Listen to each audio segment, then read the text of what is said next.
Good evening and a warm welcome to Personal Finance. I'm Guguletu Cele. Preserving your wealth for future generations could be a headache, but preparing trustees with proper training could alleviate some of that worry. Henry van Deventer, Head of Wealth Development at Old Mutual Wealth, joins me now for more. Henry, always a pleasure having you with us today. Before we get into the issue about trustees and the education that they need, maybe walk us through again trusts and the relationship between trustees. I think one of the key challenges when it comes to trusts is, in my experience in South Africa, we tend to find that there are many more than there actually need to be. That's the first issue. But the second one is, often as your trustees, you want people that understand the beneficiaries. So you'll have parents, that understand the needs of their children or the people they want to leave their money to. And that's great because you need an idea around what you want to do with the money.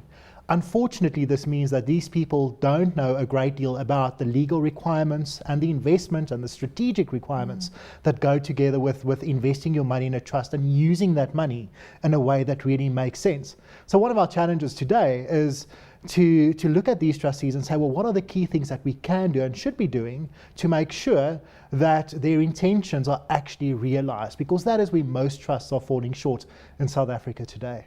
Just on that, the onus for education, who does that lie on? Well, the onus for education should firstly lie with the trustees. I mean, you don't get forced to become a trustee, you choose to become one. And as is the case for assuming any position, you have a responsibility to make sure that you do it justice and that you understand what that job entails. So if you're a trustee on a trust, and many of us sort of get roped into it, your husband may be the donor of the assets and he wants you as a wife or vice versa. If you get asked to step into that position, as a trustee, your first responsibility is to make sure what you know and what you don't know, and where there are holes, to either learn what those things are that you need to know, or rope the right people in to assist you in running the trust so that you're sure to manage those risks as you go along. But it does start with a trustee. Walk us through that training as well as the education. What exactly does it entail? So my husband says to me, join us as a trustee. What's the first step that I need to take? Well, the first thing you need to understand is there are different types of trusts in South Africa. Many of the more successful trusts are discretionary trusts. So that basically means that as a trustee, as trustees, you can decide what you want to do to achieve a certain thing. There are some trusts that are non-discretionary, so they've got clear instructions and you basically just need to execute those.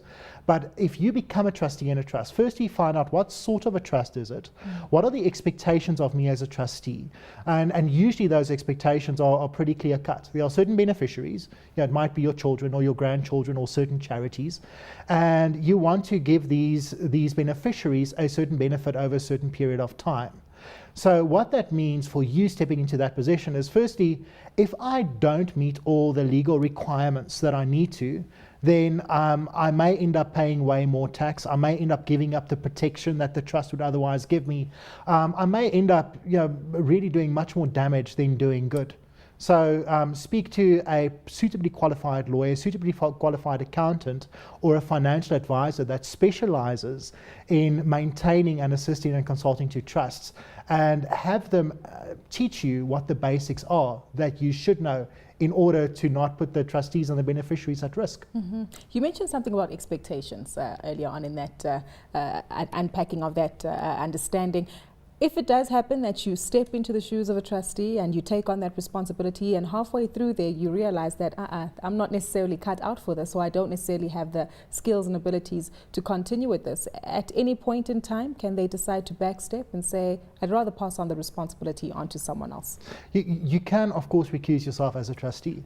And sometimes I think it happens a bit too often, and it's a bit unnecessary for that to happen, because one of the dynamics we find is, quite rightly, people step into that position, as you just said, and they realize, oh my word, this is a great deal more complex and taxing and confusing than I ever thought it would be.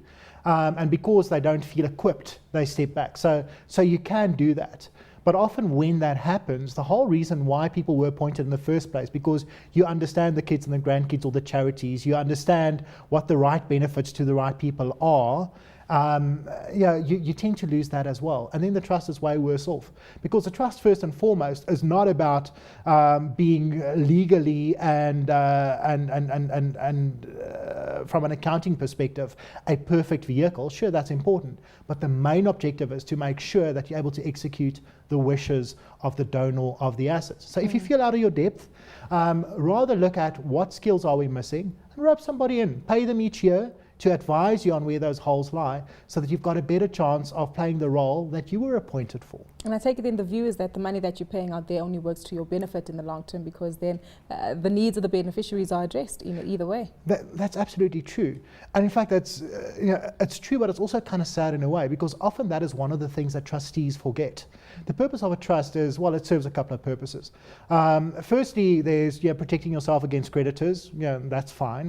That's not really a role of a trustee, that's a role of the vehicle. The second thing is to peg your estate to make sure you pay less estate duty and less forms of certain types of tax. But overall, the longer term intention of a trust is to give yourself the best possible chance of helping the beneficiaries in the way that you intended. And that remains the core objective. And so often people get so distracted by investing in cheap investments or the best performer or being legally clever, that the ultimate objective of the trust gets ignored or gets forgotten. And that's a tragedy. It is, and it's even worse so if that person or the trustee in question does so deliberately. What justification or what recourse does one have against a trustee who might deliberately go out of their way not to conduct the business of the trust in an appropriate manner or even illegally? Well, I mean, the recourse is very important. And in fact, if you look at case law, and I know we spoke before the show about the legal considerations and what the acts and stuff are. There are a couple of acts that you want to look at to help you understand what your requirements are. The Estate Duty Act, the Trust Property Control Act, the Income Tax Act, all those things. But the most important indication, or one of the most important ones, is case law, because very often things like you just mentioned start happening. You've got trustees that either through negligence or through malice end up having the beneficiaries suffer as a result because they're incompetent or just mean. And if that happens, actually as beneficiary of trust, you have recourse against the trustees. So if you fail to execute your duties in the way that you should, or if you're a beneficiary of a trustee and you feel that the trustees aren't doing the job that they're supposed to do in terms of executing the wishes of the trust, then you've got recourse against the individuals and the trustees collectively, as a group, and singularly, for each individual, where you feel that they're not living up to their expectations. Sure. So the beneficiaries have not only rights but also responsibilities and can hold them accountable. So they don't need to shy off too much into the background, quite clearly.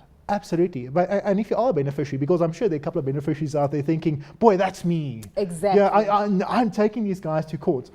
Where you want to start is, as a beneficiary, you're quite entitled. Just ask for a copy of the trust deed, because what the trustee does and the letters of wishes that go along with that is they make it very clear what the intention of the trust is. And sometimes what beneficiaries think it is versus what it actually is are two different things. And beneficiaries end up getting disappointed. Trustees end up getting frustrated. So before you start working yourself up as a beneficiary of a trust, just look at the trust deed, understand what they're trying to do and what they should be doing, and then decide whether it's really worthwhile to pursue. And obviously you mentioned the idea of seeking a secondary person and legal advice, or someone who might be an accountant. Do you necessarily have to go with the first individual you bump into who claims to be an expert on trusts, or like they always say with getting quotes, get as many as you possibly can before taking that final decision as to who will assist you? That is always a great idea. And one of the dynamics we find in South Africa is, as I said earlier on, there are many more trusts than there actually should be. There are lots of people running around that are able to set a trust up for you before allowing you to intelligently answer the question of whether you need it in the first place. So just because somebody says you need a trust, go speak to 2 or 3 other parties. Sure, it's going to cost more money up front, but trust costs a lot of money to run and maintain over time. So rather pay more money up front and maybe save more money over time, then pay less money, go with what sounds convenient, and you end up paying the price and possibly more tax than you need to, because trust can work against you very viciously if you're not intelligent about what you're doing.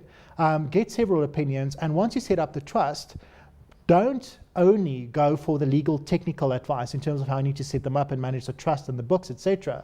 Also make sure that you intelligently manage the investment strategy. because that's where trustees also often fall flat. If I've got a big pot of money, as trustees that I need to manage, I need to be very clear on what are the objectives that I'm trying to achieve, which beneficiaries do I want to benefit in which way over which period of time, and what is the most responsible way for investing my money to help me achieve that. It's not about chasing the highest returns or the cheapest investments. It's about investing most appropriately. So long story short, as trustees, make sure you've got a strong legal technical guy that consults to the trust or as a trustee, and make sure you've got somebody that can intelligently manage your financial and investment strategy, that you give yourself the best possible chance of the money doing the job that it needs to. Fantastic. See why I like you so much? You make things clear and precise. But maybe for those at home who didn't listen too clearly, let's recap on some of the takeaways from this discussion. Henry, the key takeaway points that either the trustees who are listening this evening or beneficiaries might be listening, what do they need to remember about this evening's conversation? If you could wrap it up in 5 points. And boy, I can only think of 3. So if the last 2 are kind of iffy, please accept my apologies. Point number 1, don't just create a trust because you can. Make sure that it's necessary. Shop around and consult around before you decide to go there. Once you have got a trust, be very clear on what your objectives are. Make sure the trustees understand that and that the beneficiaries understand that. Be honest with yourself around what the strengths and weaknesses are that you've got, and where you have got weaknesses, whether they be of a legal, of accounting nature or an investment strategy nature. Appoint the right people to consult to the trust so that you're able to fill those gaps. And finally, measure yourself. As trustees, how do you know if you're doing a good job? Agree amongst yourselves what those measures are going to be. Make sure that the beneficiaries understand them, and that'll take a lot of headaches, hopefully, out of your trust management world. Exactly. Henry, just to close off with, I understand that there was a period in South Africa where trusts were all the rage and everybody and their cat probably wanted to get one, but the tides are turning in the industry. For those who either want to establish them, I take it this goes back to your first objective that you highlighted, ensure that you're getting it for the right reasons. And for those who already have trust, should they necessarily be nervous about some of the amendments and changes that are taking place from a legislative perspective? Look, from a legislative perspective, it's certainly much tougher today to run a trust and to utilize a trust than it was 10 years ago and 20 years ago. The tax requirements are becoming more onerous. The expenses are becoming more significant. And often what made sense 10 years ago doesn't make sense today. So if I'm going to ask myself if I need a trust, today there are alternatives to having trust. If you want to protect yourself against creditors, you can use stuff like retirement vehicles to do that for you. If you want to save estate duty, often it's cheaper to get extra life insurance to make up the estate duty than it is to pay for running and maintaining a trust. In the third place, if it is about looking after your kids, your grandkids, or leaving the money for future generations, well, then it's about building the right team in the right way, and then it still makes perfect sense. Henry, thank you so much for your time today. Always a pleasure speaking to you. And there you have it for Personal Finance this evening. Lots of interesting insights, and a big thank you once more from Henry van Deventer, who's the Head of Wealth Development at Old Mutual Wealth. Now remember that we want to hear from you, so get in touch with us and give us any of your questions and suggestions to @CNBC Africa using the hashtag Finance410 or to myself @Gukumfupi on Twitter. Until next time, have a good evening.